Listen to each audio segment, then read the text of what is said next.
Sir Yogi Adityanath ध्वजवाहक सनातन का लेके चलते हैं, धर्म का ध्वजवाहक लेके चलते हैं। उसके साथ साथ भारत के नहीं अपितु कई सारे देशों के बराबर उत्तर प्रदेश की जनसंख्या और आबादी है।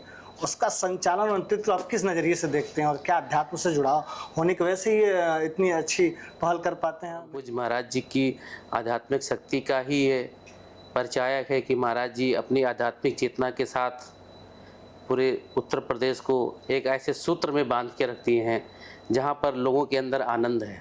आपने हर पेड़ माँ के नाम जैसे पर्यावरणीय पहल की शुरुआत की, इसके पीछे आध्यात्मिक सोच का क्या योगदान रहा? अब आप किसी से कह देंगे कि पेड़ लगाइए तो पेड़ तो लगाएगा नहीं। तो प्रत्येक व्यक्ति चाहे मनुष्य हो या जानवर हो, उसको अपनी माँ से बहुत ही प्रिय, बहुत ही प्यार होता है। माँ के प्रति उसकी भावनाएं अद्भुत और अतुलित रूप से आंदोलित होती हैं। आपने माँ के साथ जोड़ दिया तो लोगों का इमोशनल आपने कनेक्ट किया। आज का समय लोगों को कनेक्ट करना है। आप कैसे कनेक्ट करोगे? आप किसी को मार के तो नहीं कनेक्ट कर सकते, किसी को ज्ञान दे के तो नहीं कनेक्ट कर सकते, उनके इमोशन से कनेक्ट कीजिए। अब अगर आप किसी को किसी के इमोशन से कनेक्ट करेंगे तो कनेक्शन बहुत तगड़ा होगा।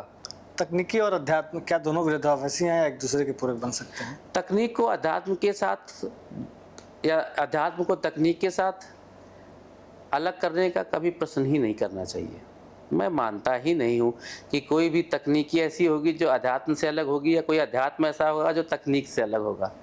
आने वाली पीढ़ी में आप क्या देखना चाहते हैं, सिर्फ प्रोफेशनल सफलता या कुछ और भी? आने वाली पीढ़ी में मैं देखना चाहता हूँ उच्च गुणवत्ता की प्रोफेशनल सफलता और जीवन में आनंद। नमस्कार श्रोताओं, स्वागत है आपके अपने विशेष पॉडकास्ट एपिसोड में, जहां आज हम एक ऐसे व्यक्तित्व से रूबरू होंगे जिनका जीवन तकनीकी उत्कृष्टता, आध्यात्मिक चेतना और सामाजिक संवेदना का अनूठा संगम है।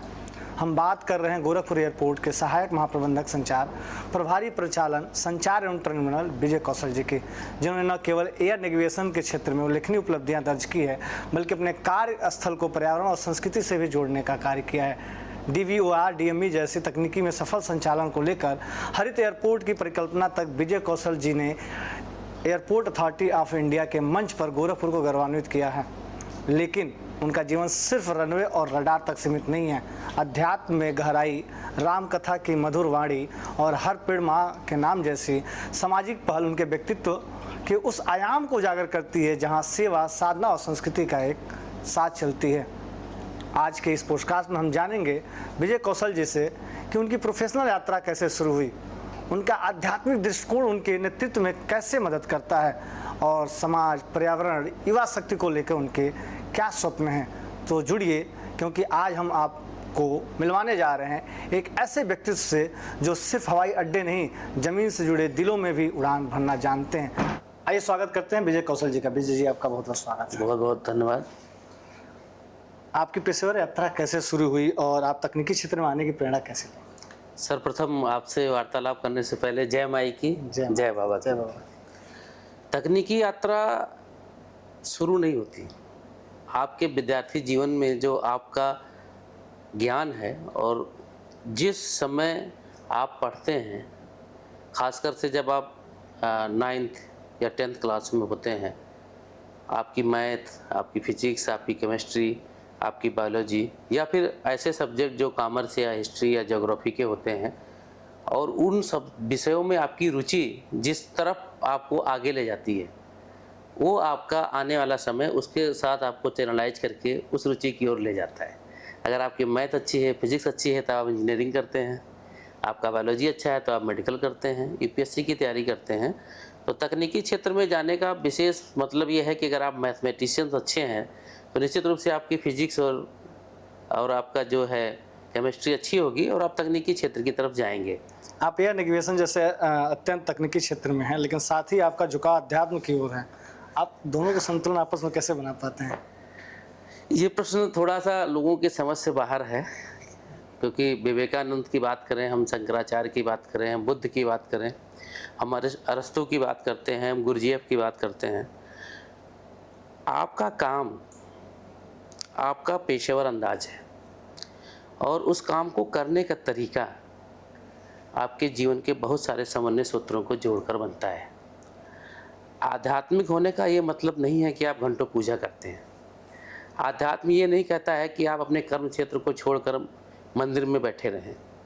आध्यात्मिक चेतना है एक संस्कृति है जो आपके विचार को पोषित करते हुए, शुद्ध करते हुए आपके चिंतन को पुरस्कृत करती है।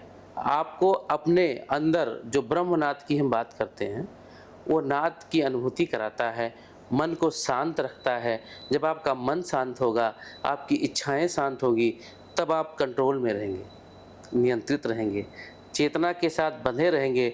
और जब आदमी का मन शांत होगा और चेतना की इफ़िशियंसी बहुत ज़्यादा होगी, तब आपको काम करने में 100% सफलता मिलेगी। आप अपने ऑब्जेक्ट को, अपने गोल को ऐसे बेध पाएंगे जैसे अर्जुन ने मछली की आंख पर निशाना साधा था। सर, योगी आदित्यनाथ ध्वजवाहक सनातन का लेके चलते हैं, धर्म का ध्वजवाहक लेके चलते हैं। उसके साथ साथ भारत के नहीं अपितु कई सारे देशों के बराबर उत्तर प्रदेश की जनसंख्या और आबादी है, उसका संचालन और नेतृत्व आप किस नज़रिए से देखते हैं, और क्या अध्यात्म से जुड़ाव होने की वजह से ही इतनी अच्छी पहल कर पाते हैं? ये महाराज जी, परम पूज्य महाराज जी की आध्यात्मिक शक्ति का ही ये परिचायक है कि महाराज जी अपनी आध्यात्मिक चेतना के साथ पूरे उत्तर प्रदेश को एक ऐसे सूत्र में बांध के रखती हैं जहाँ पर लोगों के अंदर आनंद है, जहाँ पर भय नहीं है, जहाँ पर लोग आगे बढ़ रहे हैं, जहाँ पर लोग विकास की ओर ना जाके विकसित भारत के सपने को देख रहे हैं, जहाँ पर स्व का भाव नहीं है, जहाँ पे राष्ट्र प्रथम है। ये महाराज जी की आध्यात्मिक चेतना का ही प्रमाण है। उनके बारे में ज़्यादा कहना एक सूरज को एक दीपक दिखाने जैसा है। वो एक ऐसे पीठ के पीठाधीश्वर हैं जो महायोगी है, जो अनंत को, आदि को अनंत से जोड़ता है, जो मनुष्य को मनुष्य से जोड़ता है, जहाँ पर सहिंस उड़ता है, जहाँ पर पंथ निरपेक्ष नहीं, जहाँ पर सारे लोगों का स्वागत किया जाता है, जहाँ पर किसी के मन में कोई विषमता नहीं पैदा होती। निश्चित रूप से आध्यात्मिक चेतना जीवन में आगे बढ़ाने का ही कारक नहीं है, अपितु आपको स्व के साथ, इदम नमम के भाव के साथ आगे बढ़ाने के लिए अद्भुत रूप से प्रेरित करती है। अगर आप कभी भी महसूस कर पाएँ तो आप ये पाएंगे कि जिस समय आप आध्यात्मिक चेतना की अनुभूति से आगे बढ़ेंगे, उस समय आपका स्व समाप्त हो जाएगा। आप इदम नमम के भाव से राष्ट्र के लिए, समाज के लिए, परिवार के लिए, अपने लोगों के लिए कार्य करेंगे और निश्चित रूप से बहुत ही कल्याणमय कार्य करेंगे। आपका आध्यात्मिक जुड़ाव कब और कैसे शुरू हुआ? क्या कोई खास अनुभव था या बचपन से ही एक संस्कार है? आध्यात्मिक अनुभव आपके जीवन में आपके घर के आंगन से आते हैं। आपके माँ बाप, उनके बचपन में आप अपने माँ बाप से सीखते हैं, अपने पड़ोसियों से सीखते हैं, परिवार से सीखते हैं। चूँकि मैं अयोध्या का रहने वाला हूँ, अवधपुरी मम प्रिय सुहावन, उत्तर दिस बहा सरजू पावन। ये राम राम की जो एक स्वतः प्रेरणा है ना, ये अवध के कण कण में व्याप्त है, गुंजायमान है, उद्दीप्त करती है, प्रदीप्त करती है जीवन को। और आपको जान के आश्चर्य होगा कि मैं शक्ति का उपासक हूँ, और शक्ति की उपासना में मैंने महसूस किया है, यम यम चिंतयते कामम तम तम प्राप्नोत निश्चितम परमेश्वर सतुलस प्राप्सते भूतले पुमान। अगर आपने उस अखिलेश्वरी को, जो ब्रह्म भी है और प्रकृति भी है, एकेश्वर है, अर्धनारीश्वर के रूप में संपूर्ण जगत को व्याप्त है, जो त्रिगुणा है, उसके साथ आपने अपने हृदय, अपनी आत्मा के स्पंदन के जुड़ाव को जोड़ने का कार्य किया, तो निश्चित रूप से आप आध्यात्मिक क्षेत्र से जुड़ेंगे ही नहीं, अपितु आपका हृदय और आपके हृदय का पुष्प उस आध्यात्मिक चेतना के तिरोभाव से दूर होकर प्रस्फुटित, पुष्पित और विकसित होकर जीवन को आगे बढ़ाने का कार्य करेगा। आज के तेज रफ्तार जीवन में आध्यात्मिकता किस तरह से सहारा देती है लोगों को? देखिए, जब हम लोग जिस जनरेशन से आए, उसको थोड़े से अगर हम कम शब्दों में कहें तो एनालॉग जनरेशन था। मुझे लगता है जब मैंने इंजीनियरिंग के सेकेंड ईयर में गया होंगे, तब नोकिया का फ़ोन आया था। आज जेन 5, जेन 6 की बात हो रही है। डिजिटल है, सोशल मीडिया है, ट्विटर है, इंस्टा है, फेसबुक है, सब कुछ है। पूरी दुनिया आपके मुट्ठी में है। चैट जीपीटी से लेके आर्टिफिशियल इंटेलिजेंस का ज़माना है।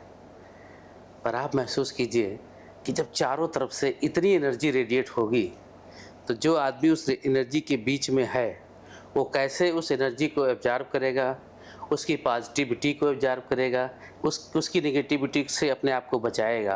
कि मैं सबसे एक ही बात बोलता हूँ, आपके जीवन में पॉजिटिविटी रहे, ये ज़रूरी नहीं है कि सदैव पॉजिटिविटी रहेगी। एक भी नेगेटिविटी एक भी नेगेटिविटी उस काजल के, उस ब्लैक पेंट के एक बूंद के बराबर होती है जो संपूर्ण सफ़ेद दूध जैसी पॉजिटिविटी को 1 सेकंड में ख़राब कर देता है। आध्यात्मिक चेतना के साथ आगे बढ़ना। अध्यात्म का मतलब लोगों ने अलग अलग अर्थों में निकाला। आप वेद पढ़ते हैं, आप पुराण पढ़ते हैं, आप गीता पढ़ते हैं। पढ़ना, उसको समझना और उस समझ को अपने जीवन में विकसित करना, अपने कार्यों में लाना, ये एक अलग विषय है। बहुत सारे ऋषि मुनि, बहुत सारे कथावाचक कथा कहते हैं, हम लोग अब बड़े आनंद के साथ उस कथा का श्रवण करते हैं। लेकिन अगर अध्यात्म को अपने जीवन में लाना है और अगर अध्यात्म के बिना अगर आप जीवन जीते हैं तो आप स्वयं उस सोशल मीडिया, इंस्टाग्राम की तरह क्या हो जाएंगे, जिसमें केवल आप अपने व्यूज को बढ़ाने के लिए, अपने चीज़ों को बढ़ाने के लिए कुछ भी ऊट पटांग करेंगे। उसमें प्रोडक्टिविटी नहीं होगी। लोगों को आप आकर्षित करने के लिए जो एक मनोरोगी का अटेंशन सीकिंग डिसऑर्डर जैसा व्यवहार है वो जन्मेगा, वो पनपेगा। आज के समय में अगर आपको अपने लक्ष्य की प्राप्ति करनी है तो सबसे पहले इस समय जो सबकी ज़रूरत है वो है मानसिक शांति। अवसाद, स्ट्रेस, आपका एंगर मैनेजमेंट। आप बहुत क्रोधी हो जाते हैं क्योंकि चारों तरफ का वातावरण ऐसा है। एक तो प्राकृतिक वातावरण जो बदल रहा है, साथ ही साथ जो आपके जीवन में ये डिजिटल एज के कारण चीज़ें बदल रही हैं, वो सारी चीज़ें आपको बहुत सारे अवयव के साथ आपको टकराहट पैदा करती है। अगर आपको उन टकराहट से बचना है तो अपनी मानसिक शांति के लिए आध्यात्मिक चेतना की शरण में जाइए। जब मन शांत होगा, जब बुद्ध मुस्कुराते हैं तो जीवन खिलता है। अच्छा, जब कभी कठिन निर्णय आता है या संकट की स्थिति आपके पास आती है तो क्या आप किसी आध्यात्मिक मार्गदर्शन लेते हैं या किसी ग्रंथ का सहारा लेते हैं? देखिए, मैं सबसे एक ही शब्द कहना चाहूँगा, जीवन का कितना भी कठोर समय हो या आप जिंदगी के सबसे कठिन पलों में, सबसे कठिन परीक्षा से गुजर रहे हों, तो एक बार मुस्कुराइए, शांत चित्त होकर बैठ जाइए। अगर उस समय 12 बज रहा है तो समय नहीं रुकेगा, वो 1 बजेगा, 2 बजेगा, निशा आएगी और कल का सूरज फिर निकलेगा। हमें मुस्कुराना है, हमें हार नहीं माननी है। निश्चित रूप से ये कहना आसान है, लेकिन जिसके ऊपर बीतती है उसको लगता है कि साहब बैठ के लच्छेदार भाषणों में कहते हैं हार नहीं माननी है।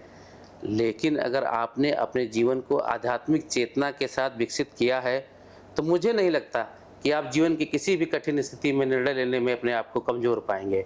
हाँ, निर्णय लीजिए, पर निर्णय के साथ एक चीज़ अवश्य ध्यान रखिएगा कि वह निर्णय केवल आपके फ़ायदे के लिए ना हो। जिस दिन आप समस्त मेजॉरिटी के फ़ायदे के लिए निर्णय लेंगे, वो जीवन का कितना भी कठिन क्षण हो आपको कभी नहीं रोक पाएगा। क्या कोई विशेष मंत्र, विचार या श्लोक है जिससे आप अपने जीवन का आधार मानते हैं? मैं विशेष रूप से तो मैं जय माई की और जय बाबा की कहता हूँ, क्योंकि ये बहुत सर्वसाधारण है और मेरा माई के साथ जुड़ाव है। एक शैव शक्ति है, महाकाली, महालक्ष्मी, महासरस्वती के रूप में, माँ 10 महाविद्याओं के रूप में। और जब आप बाबा की बात करते हैं तो आपके चेहरे पर मुस्कुराहट आ जाएगी। कैंची धाम, नीम करौली बाबा, अद्भुत जगह है। हर हर महादेव, आप जाइए और आप महसूस कीजिए उस जगह को। और बाबा की बात मैं इसलिए करता हूँ कि बाबा ने कोई बहुत कठोर चीज़ें नहीं लिखी। बाबा ने जीवन में कोई कठोर साधनाओं के बारे में नहीं कहा। बाबा कहते थे आजा बच्चा, बैठ जा बच्चा, आलू की सब्जी खा, पूड़ी खा, मस्त रहे, जीवन का आनंद ले। यही जीवन है। जीवन ये नहीं है कि आप उन कठोर साधना में जाएंगे। कठोर साधना में जाने के लिए, हिमालय में जाके तप करने के लिए अलग रास्ते हैं, अलग मार्ग हैं, अलग जीवन शैली है और अलग उसका लक्ष्य है। आप अपने लक्ष्य पर पहले केंद्रित होइए, अपने लक्ष्य की प्राप्ति कीजिए, फिर दूसरे लक्ष्य की तरफ जाइए। कई सारे लक्ष्यों का घालमेल करेंगे तो ना ये लक्ष्य बचेगा और ना वो लक्ष्य बचेगा। जय माई की, जय बाबा की। सेवा ही साधना है, आप इसको किस रूप में जीते हैं? देखिए, कर्मण्य अधिकारस्ते माँ फलेषु कदाचन, गीता में प्रभु ने कहा। अगर आप सेवा नहीं करेंगे तो कैसी साधना करेंगे? मतलब अगर आप मंदिर में जाके साधना करते हैं तो वो भी तो सेवा है। आप हिमालय में जाके जप करते हैं तो वो भी सेवा है। आप किसकी सेवा कर रहे हैं? वो अध्यात्म के भाव के साथ निरंतर आपकी ऊर्जा को केंद्रित करता हुआ जीवन में उन मंत्रों के साथ आप जोड़ते हैं पारब्रह्म को, पराशक्ति को, तो आप सेवा करते हैं अपनी आत्मा से उस पराशक्ति के जुड़ाव की तरफ। ये निनाद है, अनुनाद है उनके लिए, तो ये भी एक सेवा का माध्यम है।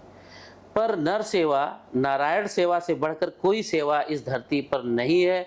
लोगों को ये समझना चाहिए। आप जीवन में किसी भी पद पर रहिए या एक आप साधारण व्यक्ति की तरफ, साधारण गृहस्थ की तरफ जीवन व्यतीत कीजिए, सबसे महत्वपूर्ण है अपने माँ बाप के प्रति सेवा करना, अपने भाई बहन के प्रति भाव रखना, अपने पड़ोसियों के प्रति सही से सकारात्मक सोच के साथ व्यवहार करना, समाज के साथ व्यवहार करना और स्वतः रूप से राष्ट्र प्रथम के रूप में राष्ट्र को प्रथम मान के राष्ट्र की सेवा करना। यही तो सेवा है और यही साधना है। जब आप सेवा को साधना के साथ जोड़ लेते हैं तो ना साधना के लिए आपको भागना पड़ेगा, ना सेवा के लिए भागना पड़ेगा। आपका हर क्षण सेवा के लिए समर्पित रहेगा। आपने हर पेड़ माँ के नाम जैसे पर्यावरणीय पहल की शुरुआत की, इसके पीछे आध्यात्मिक सोच का क्या योगदान रहा? देखिए, इस धरती के बारे में origin of species, origin of life को लेके बहुत सारे ग्रंथ हैं। अगर आप विज्ञान की बात करते हैं तो ओरिजिन ऑफ लाइफ और चार्ल्स डार्विन जैसे बहुत सारे सिद्धांत आए। पृथ्वी आई, जल आया, पेड़ आए। आज सबसे गंभीर मुद्दा है, आज सावन का महीना चल रहा है, 30 से 35 जिलों में सूखा है, ग्लेशियर की बर्फ़ पिघल रही है। ये सारी चीज़ें ग्लोबल वार्मिंग से संबंधित हैं। पर्यावरण का संतुलन बिगड़ रहा है। इसका एक ही उपाय है कि आप अधिक से अधिक मात्रा में पेड़ लगाइए। अब आप किसी से कह देंगे कि पेड़ लगाइए तो पेड़ तो लगाएगा नहीं। तो प्रत्येक व्यक्ति, चाहे मनुष्य हो या जानवर हो, उसको अपनी माँ से बहुत ही प्रिय, बहुत ही प्यार होता है। माँ के प्रति उसकी भावनाएं अद्भुत और अतुलित रूप से आंदोलित होती हैं। आपने माँ के साथ जोड़ दिया तो लोगों का इमोशनल आपने कनेक्ट किया। आज का समय लोगों को कनेक्ट करना है। आप कैसे कनेक्ट करोगे? आप किसी को मार के तो नहीं कनेक्ट कर सकते, किसी को ज्ञान दे के तो नहीं कनेक्ट कर सकते, उनके इमोशन से कनेक्ट कीजिए। अब अगर आप किसी को किसी के इमोशन से कनेक्ट करेंगे तो कनेक्शन बहुत तगड़ा होगा। 220 वोल्ट वाला कनेक्शन नहीं होगा, 440 वोल्ट वाला कनेक्शन होगा। तो आप अपने इमोशन को, उस पेड़ को हमने माँ के इमोशन के साथ कनेक्ट किया है और उसमें मातृभाव की भावना को लाया गया है। और मातृभाव की भावना धरती माता के लिए भी है और सबको हरियाली प्रिय है, सबको हरा रंग पसंद है। क्या आपको लगता है कि प्रकृति और परमात्मा का सीधा संबंध है? एकदम रूप से, इसमें कोई कहने की बात ही नहीं है। अगर कोई व्यक्ति निश्चित रूप से सनातनी है और आध्यात्मिक की तरफ जुड़ा हुआ है तो कभी ये कह ही नहीं सकता कि प्रकृति और परमात्मा अलग अलग हैं। प्रकृति जड़, प्रकृति चेतन, प्रकृति अध्यात्म, प्रकृति संतुलन, प्रकृति तो सब कुछ है जो आप देखते हैं चारों ओर। जब आप हरित एयरपोर्ट की बात करते हैं तो क्या यह केवल पर्यावरणीय पहल है या इसके पीछे कोई गहरी साधना छिपी है? हरित एयरपोर्ट आज के समय की एक अत्यंत आवश्यक वस्तु नहीं है, बल्कि ये मांग है। अगर आप उसको वस्तु के भाव से देखेंगे तो मांग पीछे छूट जाता है। हरियाली किसको नहीं पसंद है? हरियाली अगर रहेगी तो निश्चित रूप से ऑक्सीजन का लेवल अच्छा रहेगा, मन में सुकून और शांति रहेगी, लोगों को काम करने में मज़ा आएगा, लोगों के स्ट्रेस बस्टर के रूप में वो काम करती है हरियाली। तो निश्चित रूप से समय की मांग है और धीरे धीरे ये लोग अपने घरों में भी इसका उपयोग करेंगे। आने वाला समय इन्हीं चीज़ों का है। हम सोलर पैनल्स की बात करते हैं, हम प्लांटेशन की बात करते हैं, हम अपने अलग अलग तरीके की जो है जलीय खेती की बात करते हैं। तो ये सब उसी का एक प्रतीक है और आने वाले समय में लोग इन चीज़ों का प्रयोग करेंगे। इसमें कोई बहुत बड़ा आश्चर्य नहीं है, करना ही पड़ेगा। अगर आपको जीवन में आने वाली समस्याओं से बचना है जो निश्चित रूप से पर्यावरण असंतुलन के कारण पैदा हो रही हैं, तो फिर आपको ये सब करना पड़ेगा और करना भी चाहिए। एक लीडर के रूप में अध्यात्म आपके व्यवहार और निर्णय और टीम प्रबंधन को कैसे प्रभावित करता है? अभी जब हम लोग पढ़ते थे तो एक बहुत ही अच्छा शब्द आता था जिसको हम लोग बोलते थे इंटेलिजेंस कॉन्सेंट। अभी हम जो है बौद्धिक क्षमता की बात नहीं करते, अभी हम इमोशनल कॉन्सेंट की बात करते हैं। बेसिकली आजकल इंटेलिजेंस बैलेंस हो जा रहा है क्योंकि इंटेलिजेंस को ग्राह्य करने के बहुत सारे साधन हैं। अभी एक नया साधन आया है, आप लोग देख रहे हैं, चैट जीपीटी और आर्टिफिशियल इंटेलिजेंस। तो इंटेलिजेंस बैलेंस का साधन तो है, पर इमोशनल बैलेंस कैसे करेंगे? एक लीडर के रूप में अगर आप चाहते हैं कि आपका जो परिणाम है वो 100% आपके दिए गए लक्ष्यों की पूर्ति में सहायक सिद्ध हो, तो आप अपने सारे टीम के मेंबरों का इमोशनल बैलेंस करना पड़ेगा। और इमोशनल बैलेंस करने में संतुलन की आवश्यकता है, आध्यात्म की आवश्यकता है। आप कहेंगे कि भाई मैं योगा करूंगा तो मैं अपने क्रोध को नियंत्रित करूंगा। मैं कहता हूं कि आप योगा करिए, वो एक बाह्य कारण है अपने क्रोध को नियंत्रित करने का, लेकिन अध्यात्म एक कारण है आपको अंतर मन में चल रही चहल पहल को शांत करने का। जब आप संतुलन में रहेंगे और तब आप नियंत्रण में रहेंगे। इसीलिए अपनी टीम में अध्यात्म के माध्यम से आप अपने चित्त को शांत रखते हैं, मन को शांत रखते हैं, क्रोध को शांत रखते हैं। और जब आप शांत रखते हैं तो संतुलन की स्थिति में निर्णय लेने की क्षमता का अद्भुत विकास होता है। फिर आप अपने सदस्य को मैं या तुम से नहीं प्रयोग करते, फिर आपकी टीम हम के भाव से आती है। जिस समय आपकी टीम में हम की भावना आएगी तो निश्चित रूप से परिणाम अद्भुत होगा, जिसकी परिकल्पना शायद ही कोई करता हो। क्या अपनी टीम को भी आप आध्यात्मिक मूल्यों से प्रोत्साहित करते हैं? जय माई की, जय बाबा की। इस पर मैं ज़्यादा नहीं कहना चाहूँगा, क्योंकि मनुष्य उन चीज़ों की तरफ भागता है जहाँ पर उसको दिखता है कि यहाँ से उसको बहुत ज़्यादा लाभ हो गया। अगर यक्स के इंस्टाग्राम पर 1 मिलियन फॉलोअर हो गए तो वही भी सोचता है कि कम से कम 1 लाख फॉलोअर होने चाहिए। तो ये उसके एक झुकाव या उसके जुड़ाव का प्रतीक हो सकता है। और मैं सोचता हूँ कि अगर आप अपने जगह पर अपनी स्थिति में एक सकारात्मक ऊर्जा के केंद्र के रूप में रहेंगे तो निश्चित रूप से वो सकारात्मक ऊर्जा दूसरे को भी आपकी तरफ आकर्षित करेगी। आपकी दैनिक दिनचर्या में ध्यान, योग या साधना का क्या स्थान है? मैं अमूमन मेरी एक बार आँख खुलती है ब्रह्म मुहूर्त में, कुछ मंत्र हैं वेद के, मैं उनको नींद में ही पहले दोहरा लेता हूँ। साधारण मंत्र हैं, उससे मन में आँख खुलने से उस चेतना को प्रणाम करता हूँ, उस शक्ति को प्रणाम करता हूँ जिसके कारण हमारी चेतना, हम निद्रा अवस्था से सुषुप्ता अवस्था से जागृत अवस्था में आते हैं। और फिर एक दैनिक दिनचर्या में योगा करना और अपने आप के बाद फिर प्रॉपर एक समय के साथ पूजा करके अपने चीज़ों को दिन भर की कार्यशैली को पूरा करते हैं। पूजा करने का एक अपना अलग स्थान है, अलग महत्व है। समय अलग अलग तरीके से हो सकता है। समय आपकी प्राथमिकता के आधार पर तय होता है कि उस दिन आपकी कितनी प्राथमिकता है, क्या आपको करना है। क्या आप मोबाइल टेक्नोलॉजी और शोर से दूर रखकर डिजिटल डिटॉक्स जैसे किसी अभ्यास को भी अपनाते हैं? ज़रूरत ही नहीं है। जय माई की, जय बाबा की, इससे बड़ा कोई डिटॉक्स ही नहीं है। आज के युवाओं को आध्यात्मिकता के लिए क्या आप संदेश देना चाहेंगे? अभी एक मूवी आई है सैयारे। सैयारे है, मैं कुछ साथ गलत बोल रहा हूँ। हाँ, सैयारे। अलग अलग लोगों की प्रतिक्रिया है। एक्चुअली ये क्या है, अगर आप साइकोलॉजी के पर्सपेक्टिव में जाएंगे तो उसकी साइकोलॉजी ने एक मनोचिकित्सक उसको अलग अलग तरीक़ों से प्रस्तुत करेगा। किशोरावस्था, टीनेजर्स और किसी के प्रति आकर्षित होना। जीवन में जब तक व्यक्ति आध्यात्म की तरफ नहीं आएगा तो वो भारतीय मूल और परंपरा की तरफ, संस्कार की तरफ नहीं आ पाएगा।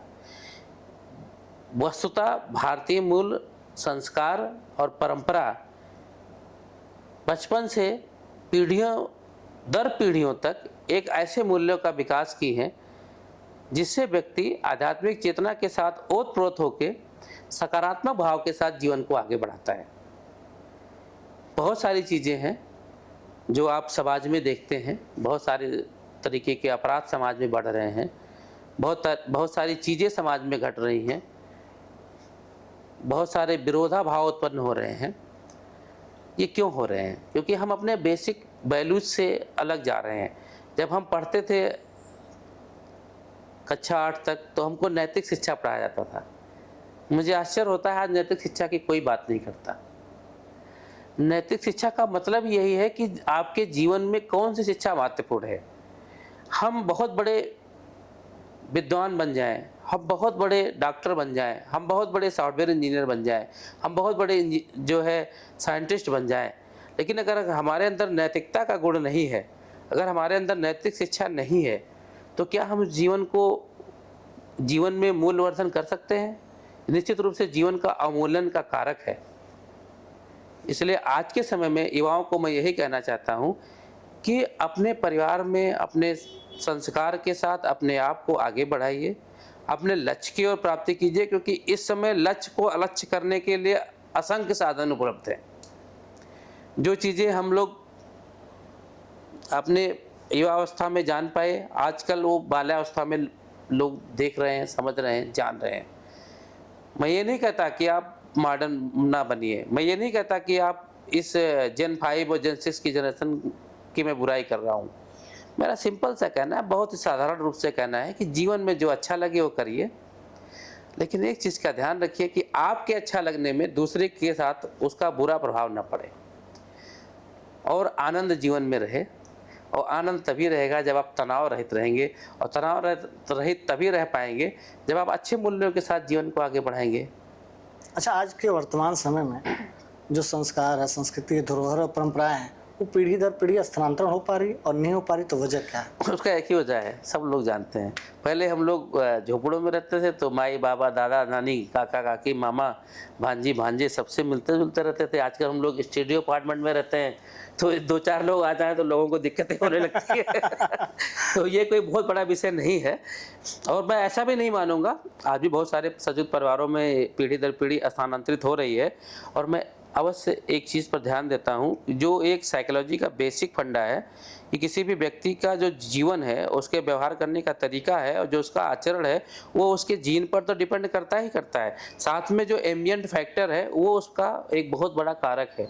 तो जिस परिवेश में आप पलते हैं और जो आपके संस्कार आपके डीएनए में आया है, वो दोनों संयुक्त रूप से आपको जीवन में उन चीज़ों को आगे बढ़ाने में निश्चित रूप से कार्य करेंगे और कार्य करते ही रहेंगे।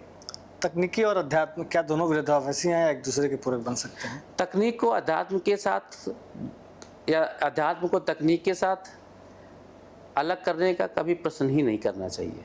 मैं मानता ही नहीं हूँ कि कोई भी तकनीकी ऐसी होगी जो अध्यात्म से अलग होगी, या कोई अध्यात्म ऐसा होगा जो तकनीक से अलग होगा। तकनीक को आप क्या समझते हैं? तकनीक बेसिक रूप से एक ऊर्जा ही है। आप इलेक्ट्रॉन, प्रोटॉन, न्यूट्रॉन की बात करते हैं, आप एटम की बात करते हैं। अध्यात्म में क्या है? कणाद ने क्या कहा? ऋषि कणाद ने तो वही कहा था ना, कक्षा 9 की किताब में ऋषि कणाद का जो सिद्धांत है और जो बाद में इलेक्ट्रॉन, प्रोटॉन, न्यूट्रॉन का सिद्धांत आया, वो दोनों आपस में समन्वय के कारक है। इसलिए तकनीकी और अध्यात्म को अलग नहीं करना चाहिए। ये निश्चित रूप से अध्यात्म एक सागर है और तकनीकी नदियाँ हैं जो फिर से वहीं से निकलती हैं और वहीं जाके मिल जाती हैं। आने वाली पीढ़ी में आप क्या देखना चाहते हैं? सिर्फ प्रोफेशनल सफलता या कुछ और भी? आने वाली पीढ़ी में मैं देखना चाहता हूँ उच्च गुणवत्ता की प्रोफेशनल सफलता और जीवन में आनंद, जिससे ना वो सुसाइड करें, जिससे ना वो रेप करें, जिससे ना वो नशे और ड्रग्स के आदी बने, जिससे ना वो अपने माँ बाप को भूलें, जिससे ना वो अपने परिवार को भूले, जिससे ना वो अपने संस्कार को भूले, और जिससे ना वो अपने समाज एवं राष्ट्र को भूले। इदम नमम का सार्थक प्रत्येक में व्यवहार हो, स्वार्थ भाव मिटे हमारा, प्रेम पथ विस्तार हो। इदम नमम का सार्थक प्रत्येक में व्यवहार हो, यही मैं देखना चाहता हूँ युवाओं में। क्या आपको लगता है कि नेतृत्व का अगला चरण केवल मैनेजमेंट नहीं बल्कि करुणा और संवेदना से चलेगा? अगर करुणा और संवेदना को आप छोड़ देंगे तो आप एक कठोर नेतृत्वकर्ता के रूप में आएंगे, और जो व्यक्ति कठोर नेतृत्वकर्ता के रूप में आएगा वो निश्चित रूप से परिणाम भी कठोर देगा। करुणा और संवेदना वो जीवन के दो ऐसे पुष्प हैं जो हृदय की अंतर चेतना से प्रस्फुटित होकर आत्मा को निश्चित रूप से ऐसे प्रस्फुटन के साथ जोड़ते हैं जिससे चारों तरफ लोगों के प्रति स्नेह, नेह और हम के भाव को जोड़ते हुए, स्वमेव के भाव को मिटाते हुए, इदम नमम के भाव को जोड़ते हुए हर सार्थ रेख के साथ आनंद के साथ कार्य करने की प्रेरणा देता है। और जब कार्य करने का माहौल, जब काम करने का स्थान, कार्यस्थल आनंद से भरा हो, सकारात्मकता से भरा हो, मुस्कानों से भरा हो, खिलखिलाहट से भरा हो, तो काम तो ऐसे होता है जैसे हिमालय से निकलती हुई गंगा ऋषिकेश और हरिद्वार आते आते कानपुर और बनारस पहुँच जाती है। आप तमाम तरह की आपकी कविता और कलाकृतियों लोगों के जीवन में एक अलग ऊर्जा दे देती है, चेतना जागृत करती है। कुछ हमारे दर्शकों को भी आज जो है बहुत सारे एग्ज़ाम होने वाले हैं बच्चों के, खासकर युवा पीढ़ी के लिए। जब मैं अपने इंजीनियरिंग कॉलेज में था, Kamla Nehru institute of technology Sultanpur में, मैंने हॉस्टल के बाहर उस समय मैंने एक अपनी कुछ पंक्तियाँ मैंने लिखी थी और मैंने लिखा था अपने रूम के दरवाजे के बाहर। मैं उसको दोहराना चाहता हूँ। हार रार से मत घबराओ, हार रार से मत घबराओ, सफलता चाहे कहीं हो। तो ये जो पंक्तियां हमने अपने हॉस्टल में अपने रूम के दरवाजे पर चस्पा कर रखी थी। धीर वीर का साथ मत छोड़ो, धीर वीर का साथ मत छोड़ो, समय पे हो सवार, जीवन रथ मोड़ो। धीर वीर का साथ मत छोड़ो, समय पर हो सवार, जीवन रथ मोड़ो। हार रार से मत घबराओ, सफलता चाहे कहीं हो। हार रार से मत घबराओ, सफलता चाहे कहीं हो। हम होंगे सफल चाहे जो हो पथ, कर शपथ कर शपथ कर शपथ। मेरा कहने का मतलब था कि सफलता किसी भी कोने में बैठी होगी, मैं ऐसे कर्म करूंगा कि उसको आना ही पड़ेगा। मेरे कर्म उसको 7 पहाड़ के अंदर या 7 पाताल के नीचे से खींच के मेरे लिए ले आएंगे। क्यों? क्योंकि मुझे अपने कर्म पर, अपनी चेतना पर, अपनी क्षमता पर विश्वास करना होगा, अपनी चैतन्यता को जागृत करना होगा, उत्तिष्ठ होना होगा, प्रस्फुटन करना होगा। और जब ऐसी चीज़ें होंगी तो सफलता तो मिल जाती है। सफलता तो आपके किए गए कार्यों के मूल्यांकन के बाद, परीक्षा के विभिन्न अवयवों के बाद मिलने वाला परिणाम है। परिणाम की कौन चिंता करता है? आप कर्म के पथ पर आगे बढ़िए। जब आप रडार पे या रनवे और विमान की निगरानी कर रहे होते हैं तो क्या आपके भीतर कहीं दिव्यता की निगरानी भी चल रही होती है? सब तो ऊर्जा है, सब तो दामिनी है, सब तो वही इलेक्ट्रॉन प्रोटॉन एटम है, सब तो उसी का दिया हुआ है ना, उस शक्ति का। जब चीज़ें उसी अनुरेखन में, उसी तदात्म में, उसी विचारधारा के साथ बढ़ रही हैं तो सब अच्छा होगा। और वो जो उसका सहारा है, वो हम लोग तो एक रोबोट की भांति काम करते हैं। चाबी तो उन्होंने भर रखी है, उन्होंने अलग अलग चैनल में अलग अलग एनर्जी दे रखी है, उसी एनर्जी के साथ हम काम करते हैं। तो इसमें उसको अलग होने के भाव के साथ देखना ही नहीं है। हर सांस, हर प्रश्वास के साथ उसको महसूस करते हुए जीवन को आगे बढ़ाने का कार्य करना है। तो जब बिलगाव नहीं है, अलगाव नहीं है, दुरात्म नहीं है, तो केवल क्या बचेगा? तदात्म बचेगा। और तदात्म रहेगा तो बहुत कुछ सोचने की ज़रूरत नहीं है। जब आप पीछे मुड़कर देखते तो क्या आपको लगता है आप जो कर रहे हैं वो केवल पेशा है या एक साधना है? साधना है। जब तक कर रहे हैं, उसकी इच्छा होगी तो कुछ और कराएगी। मैं कौन सा करने वाला होता हूँ? कारक तो वो है, उसकी इच्छा होगी। जय माई की, जय बाबा की। हमें अपना काम करना है ईमानदारी के साथ, निष्ठा के साथ, शुचिता के साथ, और करना भी चाहिए। अगर आपको प्रभु ने, माई ने मौका दिया है, बाबा ने मौका दिया है, तो पूर्ण ईमानदारी निष्ठा के साथ कार्य करिए। कार्य को आनंद के साथ करिए, कार्य को तपस्या के साथ करिए, कार्य को साधना के साथ करिए, और सकारात्मकता पॉजिटिविटी के साथ करिए। अलगाव बिलगाव की बात नहीं करनी है। जितना कार्य करना है अच्छे मन से करना है। जब अच्छे और सच्चे मन से करेंगे परिणाम अच्छे होंगे। तनाव नहीं लेना है, निगेटिविटी नहीं रखनी है, किसी के प्रति दुराभाव नहीं रखना है। जीवन में आपके चेहरे में जो मुस्कुराहट है वही आपके जीवन को आगे बढ़ाती है, बाकी कुछ नहीं आगे बढ़ाता। आप कितने भी धन संपदा के मालिक हो जाएं, अगर आपके चेहरे पर मुस्कान नहीं है तो संपदा बेकार है। आप सोने और चांदी की रोटियां नहीं खाएंगे, आप खाएंगे वही गेहूं और आटे की रोटियां जो हमारे खेतों से आती हैं, मखमली खेतों से, हरियाली के साथ, सावन के बूंदों के साथ, वर्षा के साथ, ऊर्जा के साथ, बिजली के साथ और सूरज के साथ। मजे लीजिए, आगे बढ़िए। जय माई की, जय बाबा की। एक अंतिम प्रश्न विजय कौशल जी, जब आप प्रोफेशन और सेवा के बीच परमात्मा की उपस्थिति को किस तरह से महसूस करते हैं और क्या संदेश देना चाहेंगे?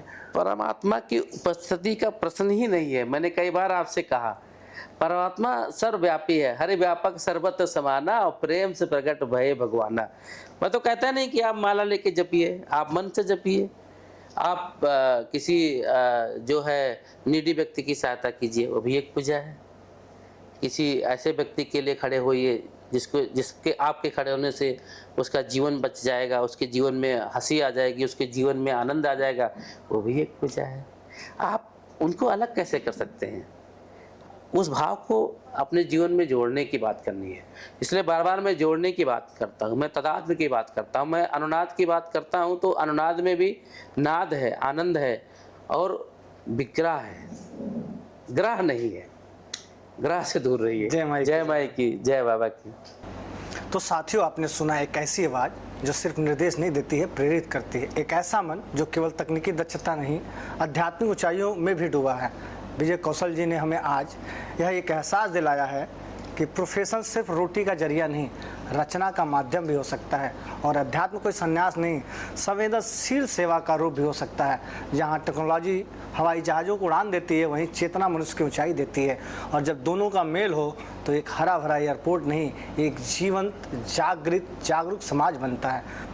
हम विजय कौशल जी के इस संतुलित, सशक्त और सौम्य जीवन को नमन करते हैं। उम्मीद करते हैं कि यह संवाद आपके भीतर किसी गहरी प्रेरणा का संचार करेगा। आपसे फिर मुलाकात होगी एक नए अतिथि, एक नई दृष्टि, एक नई ऊर्जा के साथ। तब तक याद रखिए, उड़ान सिर्फ पंखों से नहीं, सोच से होती है। नमस्कार।